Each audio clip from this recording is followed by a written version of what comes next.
Halo, selamat bertemu kembali dengan kami di channel Blogger Sejoli. Ini adalah tayangan perdana kami untuk membuat konten bareng. Pada kesempatan kali ini, kami akan membahas mengenai kenangan masa lalu di bulan Ramadan. Jadi kita akan bercerita masing-masing masa kecil kita dalam menghadapi Ramadan ini seperti apa. Misalnya kenangannya Ayi dalam menghadapi Ramadan itu masa kecilnya seperti apa, menu buka puasanya seperti apa, dan lain sebagainya. Kita akan bercerita tentang itu untuk malam ini. Ini adalah tayangan perdana yang insya Allah akan kami lakukan rutin untuk tayangan konten kedua ini. Jadi kita akan berkolaborasi membuat video dengan topik-topik yang beragam. Untuk kesempatan kali ini kita memilih tema Ramadan di masa kecil masing-masing kita. Oke, langsung kita mulai. Saya akan bertanya tentang, saya juga nggak tahu, jujur saja saya belum tahu sih, Ayu itu dulu masa kecilnya ketika Ramadan itu ngapain.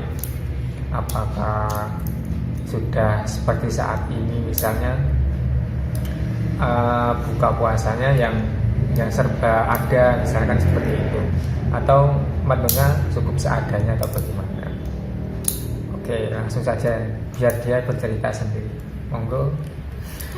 Iya, masa kecilmu di puasa usia SD atau TK mungkin, atau belajar puasa. Setiap satu kali puasa minta hadiah uang berapa ribu. Pira? Hadiah uang berapa waktu itu? Oh iya, satu hari 2.000 atau 3.000 gitu. Terus ada totalan akhir bulan. Berarti bodoh. Lebaran gajian. Ya, ganti jajan. Lebaran gajian. Gajian ini lebaran. Gajian THR. Nah, aku nggak ada seperti itu. Puasaku ya nggak ada reward semacam itu, nggak ada. Kalau mau puasa ya puasa, kalau enggak ya enggak gitu. Nggak ada apa ya. Memang kehidupan orang desa itu ya serba ada lah. Ya dianjurkan puasa, kalau nggak puasa ya dimarahi. Tapi kalau puasa ya nggak dapat apa-apa. Paling ketika berbuka puasa dapat kolak, dapat apa ya, cuma sebatas itu. Kalau hadiah seperti berupa jajan, paling cuma apa nih hadiahnya. Nanti kalau lebaran mau dibelikan baju, cuma itu. Kalau berupa uang nggak ada. Terus kalau buka puasa menunya apa biasanya? Kalau waktu kecil Wedang roti. wedang roti. Kayak apa sih? Roti tawar, tangkok, kasih santan, kasih batu. Nah, kolak, bubur dan lain sebagainya. Kadang kolak pisang, kacang hijau. Kalau menu favorit apa? Menu favorit? Menu apa? Menu buka puasa yang favorit? Sebuah. Sebuah. Aku jujur, aku tahu sebuah itu waktu di Salatiga. Jadi sebelum di Salatiga, kalau masih di Bojonegoro itu nggak ngerti sebuah itu apa. Jadi di sana nggak ada istilah sebuah. Untuk menu buka puasa waktu masa kecil sampai dewasa pun sampai kuliah, menu buka puasa di rumah itu paling ya cuma kolak. Kolak itu kolak pisang, kolak walong, terus paling cuma es janjian, es dawet, bubur kacang hijau, bubur pati Garut. Itu sih paling menu buka puasa untuk yang manis-manis. Tapi kalau untuk yang makanan utama, makanan pokoknya ya biasa, paling sayur lodeh. Kalau favoritku sih tumis kacang, mesti makanan favorit tumis kacang. Kalau masakan dari ibu apa? Oh boleh. Masakan favorit menu buka puasa dari ibu? Pasti lah maksudnya. Ya pas buka puasa. Sepaling Buah. makan. Mana? Makanan apa ya? Gak gitu ingat kalau mau. Ya, aku paling inget ya itu tumis kacang sama lauknya tempe goreng. Itu paling favorit. Soalnya aku nggak begitu suka daging ayam, terus telur itu nggak begitu suka. Paling favorit ya tempe goreng. Kalau nggak tempe goreng paling mentok, kalau hewani paling pindang sama lodeh terong. Jangan terong. Oh masih tahu. Hati goreng sambal hati. Terus mercon mana? Mercon apa? Mercon petasan. Kalau masa kecilku sih mercon, paling mercon bumbu, mercon pakai bambu. Nah itu yang paling menghabiskan waktu itu. Mercon bumbu itu biasanya pakai karbit. Beli karbit paling 1.000, 2.000 itu kan Karbit. untuk buat mercon itu. Kalau teman-teman yang agak kaya biasanya langsung beli 1 kilo karbit untuk mercon gitu kan. Itu loh. Karbitnya disebutkan dengan bumbu. Ya, Aku dulu juga pakai mercon bumbu, tapi pakai minyak tanah dimasukin terus disumet kan, habis disumet, kayak kosong. aku udah pakai minyak, nggak pernah, malah nggak pernah, belum pernah lihat pun belum pernah secara langsung. Kalau pakai minyak tanah, cara buatnya gimana, cara menggunakannya gimana, belum tahu. Kalau pakai minyak tanah dari kecil pakainya karbit. Karbitnya dimasukkan di dalam bumbu, Jadi kasih air kan menguap. kasih air. Berarti panggil sifatnya kayak minyak. Mungkin intinya karbit dimasukkan bumbu, terus dikasih air, bumbu dikasih air, terus dikasih karbit, terus ditutup, terus lubang yang kecil diamnya. Berarti tidak pakai api. Ya api ini kan menyumet. Proses antara karbit dikasih air langsung bisa digunakan apa nunggu dulu sampai nunggu dulu sampai timbul gas? Biasanya berapa jam? Ya enggak sampai 1 jam, paling cuma 1 menit, 2 menit. Nek terlalu lama biasanya bumbunya ra kuat, hancur. Pecah. Biasanya itu kalau di sana di Bojonegoro dulu kan hampir setiap anak kan buat. Jadi saling bantu-membantu. Misalnya saya buat, kamu bantu buatanku, aku bantu buatanmu. Terus kalau sudah jadi, nanti kita adu mana yang paling keras suaranya, kan itu yang menang. Jadi kita biasanya satu grup, satu RT itu musuhan sama grup sebelah, entah itu tetangga desa atau tetangga RT. Jadi mainnya di kali. Di sana ada yang di seberang sana juga di kali. Kita ada berhadapan tapi berbatasan kali gitu kan. Nah, kita adu keras biasanya itu. Jadi teman-teman yang anaknya orang kaya biasanya nyumbang itu pakai karbit 1 kilo itu kan untuk stok 1 bulan selama puasa. Tapi seiring berjalannya waktu itu dilarang, soalnya ada tetangga itu yang nggak kuat dengar suara itu kan, jantungnya nggak kuat. Jadi akhir semakin kesini semakin dikurangi untuk mercon itu. Paling cuma petasan kecil-kecil yang suaranya nggak begitu besar itu masih bisa.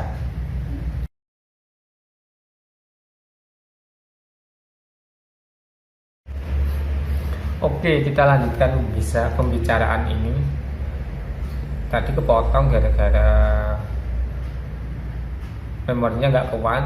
Jadi kita lanjutkan pembahasan mengenai Ramadan di masa kecil masing-masing. Oke, tadi kepotong di masalah mercon.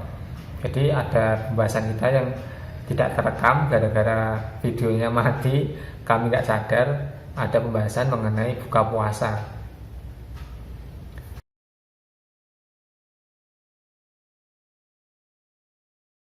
Oke, lanjut kita akan membahas mengenai kegiatan di malam hari ketika bulan Ramadan. Kalau di daerahku dulu, kalau malam hari setelah tarawih itu biasanya teman-teman balik ke musola lagi untuk tidur di musola. Hah? Tidur di musola? Nggak, habis terawih pulang tidur, berangkat lagi setelah sahur subuhan, habis subuhan jalan-jalan. Kalau di tempatku biasanya malah kalau yang laki-laki ya yang laki-laki sih habis terawih paling pulang nunggu sampai tadarus selesai. Paling tadarus selesai itu jam setengah 10 selesai. Setelah tadarus selesai balik ke musola tidur di sana. Entah itu tidur beneran apa cuma ngobrol sampai pagi jam 1 atau jam 2. Biasanya kita main tonglek, jadi bangunkan sahur. Jam 1 udah blank. Ya. Dulu itu waktu masih semangatnya di itu kita itu berkompetisi dengan tetangga sebelah, dengan tetangga desa sih, atau dengan jamaah yang di masjid.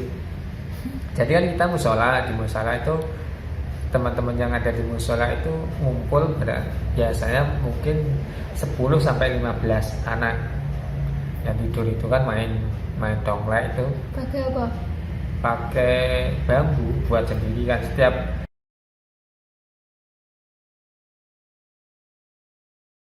jadi persiapan sebelum bulan Ramadan itu teman-teman biasanya buat tonglek dari bambu dipotong terus dibentuk kentongan itu. Jadi ada yang dari bambu batangnya, ada yang dari akarnya yang itu ada. Jadi ada yang buat seperti itu, ada yang dari bambunya. Kita macam-macam. Biasanya kita buatnya kolektif, langsung buat berapa gitu nanti digunakan bareng-bareng. Jadi nggak ada ini milikku enggak. Jadi kita buatnya langsung kolektif. Biasanya buat kentongan itu bareng sama ketika buat mercon. Jadi kita minta bambunya tetangga yang punya bambu, kita minta sekaligus minta bambu untuk mercon kan sekalian buat kentongan biasa gitu. Jadi bambunya satu untuk kentongan, terus bambu yang lain-lain yang bekas potongan ngambil yang bawah itu dibuat mercon. Jadi kita masing-masing dapat mercon dan kita kolektif buat kentongan. Itu persiapan. Jadi ketika di Bojonegoro dulu kenanganku persiapan Ramadan untuk kami biasanya jadwal rutin itu yang pertama ganti tiang untuk speaker yang di luar itu kan itu kan pakai bambuan. Kalau di sana itu pasti ganti setiap bulan Ramadan. Pertama itu, kedua ngepel musola. Jadi anak-anak kecil yang seusia SD sampai SMP SMA itu ngepel. Jadi yang koordinir yang senior, yang tingkatan SMA atau apa itu koordinir yang kecil-kecil untuk bantu ngepel di musola. Jadi nggak ada yang dewasa. Kita sudah terbiasa seperti itu. Jadi budayanya remaja yang itu setiap Ramadan mesti ngepel musola. Setiap Ramadan setiap hari. Bukan, persiapan sebelum Ramadan.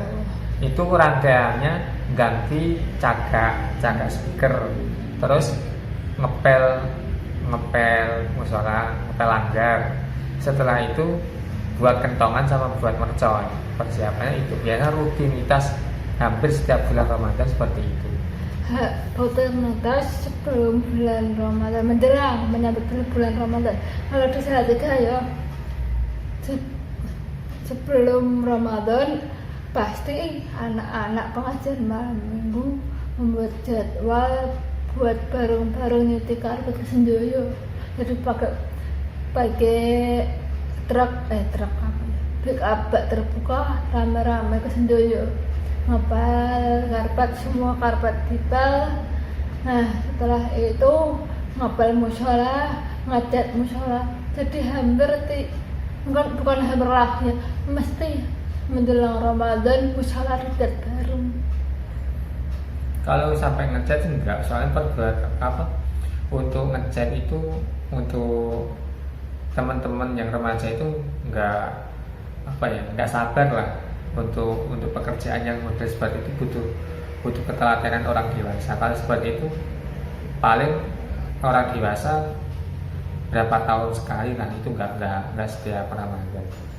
Tapi itu biasanya dilakukan dewasa. Kalau paling teman-teman remaja sifatnya cuma bantu, bukan pelaku utama. Tapi kalau yang ngepel, ganti cagak speaker, terus buat kentongan, itu rutin, itu memang pelaku utamanya remaja. Nggak ada campur tangan orang tua sama sekali sih. Paling orang tua bantu cuma sekedar bantu keadaan, itu nggak urgent, nggak mandatori bagi orang tua. Remaja sudah mampu ya sudah gitu. Paling kalau kelihatan kesulitan baru dibantu gitu. Itu bukan orang tuanya nggak peduli, memang kita sudah terlatih seperti itu. Kita nggak bukan masalah kepedulian orang tua terhadap itu, enggak. Memang melatih kesadaran remaja lah, bagaimana menyambut Ramadan itu benar-benar dengan sukacita, kan seperti itu.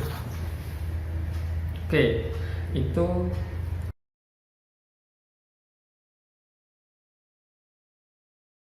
persiapan. Kembali ke ketika malam Ramadan, itu dulu kan kompetisi. Jadi musola itu ada jamaah musola. Kalau di Bojonegoro istilah jamaah musola yang di tempat saya itu namanya Cah Kidul kan, daerah Kidul, desa di bagian selatan namanya Cah Kidul. Terus yang bagian masjid itu biasanya disebut Cah Loran, kan bagian lor. Jadi kita menamakan Cah Kidulan sama Cah Loran itu mesti berseteru ketika malam hari sudah waktunya membangunkan sahur. Kita saling berkompetisi mana yang paling bagus, tabuhan kentongannya yang paling bagus, iramanya itu yang paling bagus siapa, mesti seperti itu. Jadi ketika biasanya keliling kan berpapasan, itu mesti ketika berpapasan mesti seru banget, saling Itu masih satu RT? Beda. Cah Kidulan kan cuma satu RT 10. Tapi Cah Masjid, Cah Loran itu gabungan antara 2 RT. Masa tabuhannya sampai papasan sengaja dipapas-papasin? Kan kita keliling itu sampai tetangga desa. Aku biasa keliling sampai desa Klepun, berarti sampai desa tetangga. Itu kalau ke utara sampai tetangga desa kan. Kalau ke selatan itu sampai ke tetangga desa juga. Jadi nggak cuma satu RT.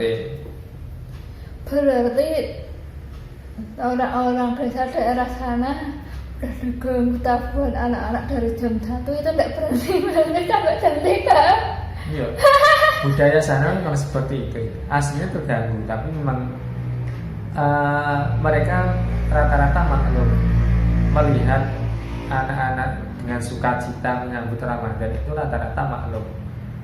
Dengan begitu anak-anak jadi merasa merasa berguna, merasa senang menyambut Ramadan itu kan, itu akhirnya dimaklumi. Tapi kalau memang biasanya dimarahi itu ketika tabuhannya itu nggak beraturan, jadi memang benar-benar mengganggu. Tapi kalau iramanya memang benar-benar bagus, enak didengarkan, itu nggak masalah.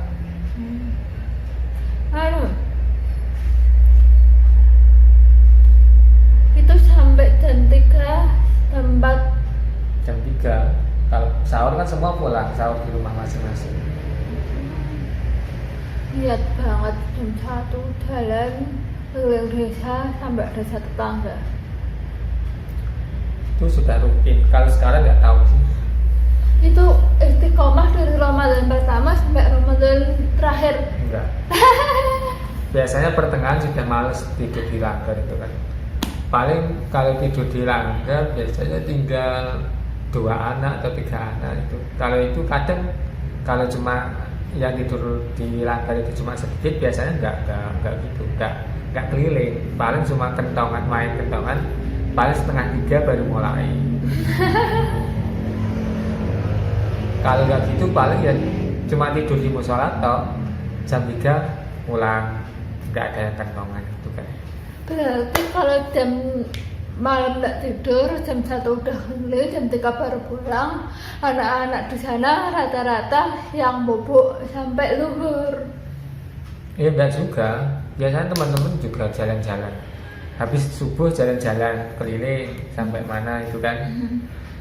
Setelah itu mungkin ada yang tidur, tapi enggak, mereka kuat, rata-rata kuat. Kalau Ramadan itu tidurnya sedikit banget, paling tidur siang, jam 10 baru tidur. Jam 10 udah tidur pagi. Ya memang agak kuat, kecuali aku. Kalau aku biasanya pagi langsung tidur. Kebiasaan apa?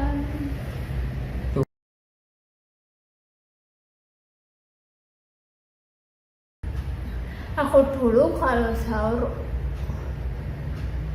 harus selalu sama roti tawar dan susu, itu wajib. Nggak bisa sahur nasi mual. Jadi roti tawar, susu hangat, roti tawarnya itu telepon susu.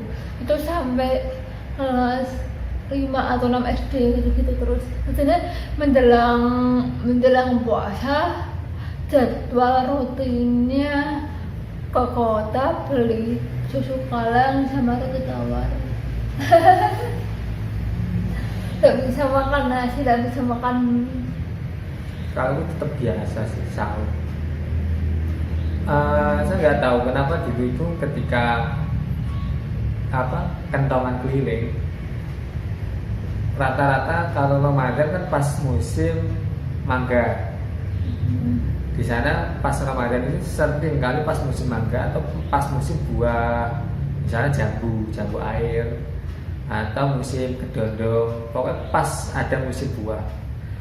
Itu ketika kentongan keliling biasanya kita ngambil milik tetangga kan, entah itu mangga, jambu, belimbing, dan lain sebagainya milik tetangga, itu kita ngambil itu.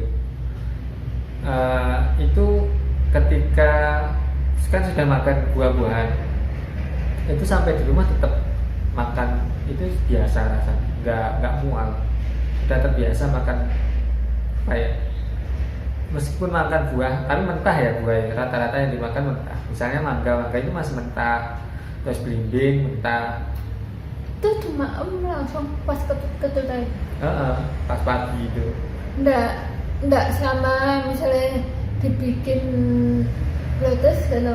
Enggak, paling cuma ngambil garam sama lombok dimakan, langsung dimakan. Oh iya, termasuk bubble? Enggak, kalau bubble enggak. Tetap.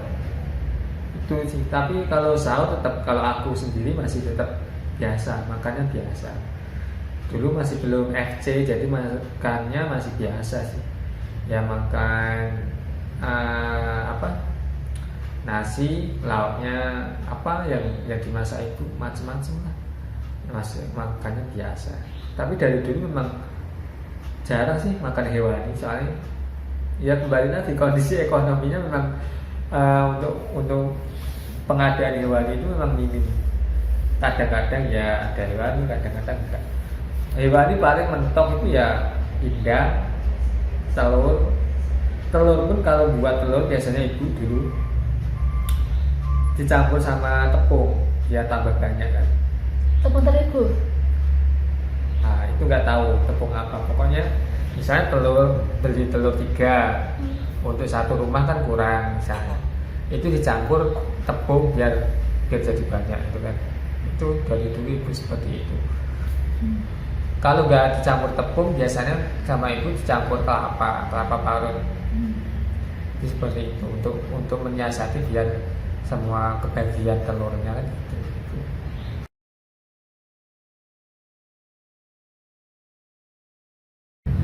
Aku Ramadan itu biasanya kalau program sekolah MTS ya, dulu masih di MTS, itu wajib ikut pesantren kilat di tangga sebelah.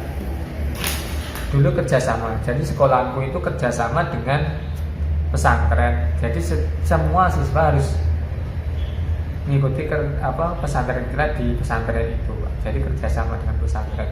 Seingatku itu berlaku 2 kali, 2 tahun. 2 tahun sebelum masa Gus Dur kalau tidak salah. Setelah masa Gus Dur kan, ketika masa Gus Dur kan libur, 1 Ramadan penuh libur, itu kan nggak ada seperti itu. Saya ingatku sebelum Gus Dur itu pesantren kilat kerjasama dengan pesantren tangga sebelah. Maksudku yang aku maksud bukan pesantren kilat datang ke sekolah terus pulang, tapi pesantren kilatnya itu full, maksudnya mungkin 2-3 hari nginep. Enggak, kalau program di MTS dulu kan program sekolah kan.